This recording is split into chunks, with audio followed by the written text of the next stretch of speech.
y'all, Kelly Whitney with another thing older black women should tell younger black women but don't. The lesson here is don't try so hard to please others that you neglect your own wants and desires. When I was a young woman, I spent so much of my time trying to please others. I tried to make my mother happy, which was next to fucking impossible. I did everything I could to go against, the very limited and quite low ideas that society has about black women. I was very conscious of my behavior all the time. In being so circumspect about my image, which is important. You have to guard your image because your reputation counts when you're out here in the world. You don't live on an island by yourself, right? But I think I went too far in trying to guard my image because I lost sight for a long time of what I wanted, what I craved. I had my ideas, I had my hobbies, things that I liked, things that I loved. Because I don't know if you guys know this, I'm a writer. I've actually written probably a dozen books and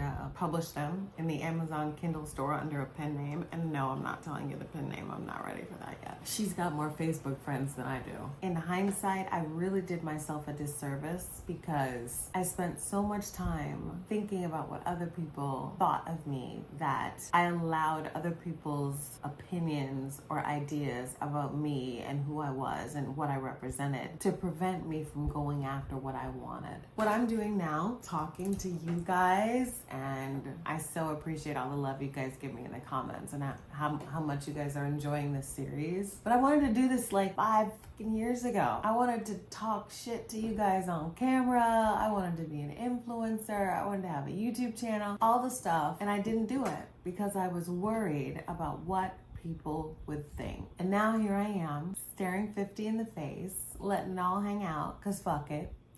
But I did it so late. And I don't want y'all to be late because you're worried about what other people think.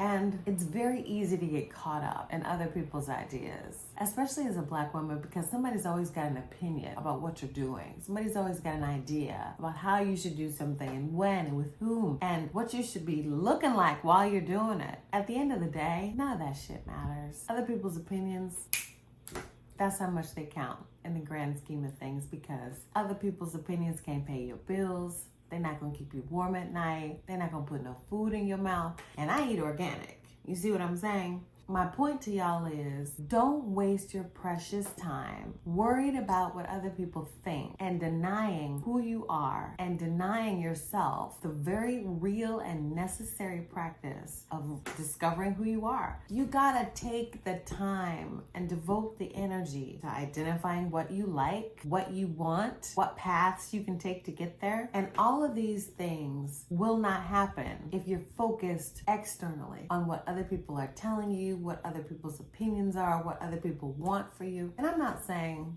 don't listen to anybody else ever. I am saying that a lot of times older black women will tell younger black women what they should do. And they don't necessarily give you an opportunity to discover that for yourself. And that's a huge mistake. And I don't think that older black women are doing it because they want to deny you your autonomy. I think they just know how rough it is out here. You know what I mean? They know how hard the world is on a black woman. And they're trying to protect you as best they can from life's bumps as they know them. But in protecting yourself from life's bumps, you will deny yourself myriad opportunities to uncover what you like, because your path is not always going to be smooth. It shouldn't be smooth all the time if you want to learn new things and grow and evolve, because the only way that those things will happen is if you have some challenges. If you try and fail, or if you try something and decide you don't like it and put that shit down and pick something else up. Don't be so caught up in what people say that you should do or in what society dictates you should do, because none of that shit matters. It doesn't matter. And time is so precious. I know I talk to you guys all the time about time. I'm always talking about time.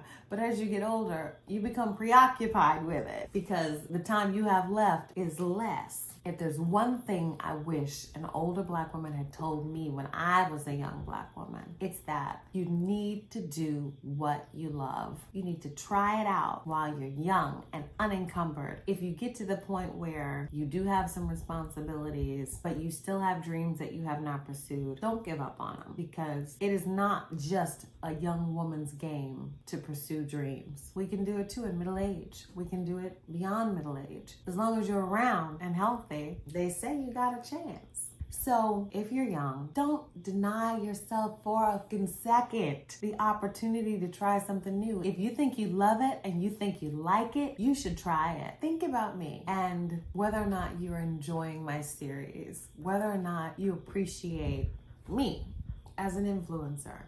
And then think about the fact that I could have been doing this 5 years ago. I could have been doing this all this time, but I didn't. Why? In hindsight, I don't have a good reason, because if it didn't come from me, is it really that important? That's all I got to say for y'all today. I hope my message came across. If it didn't, let me know in the comments. And I hope you guys come back for the next video.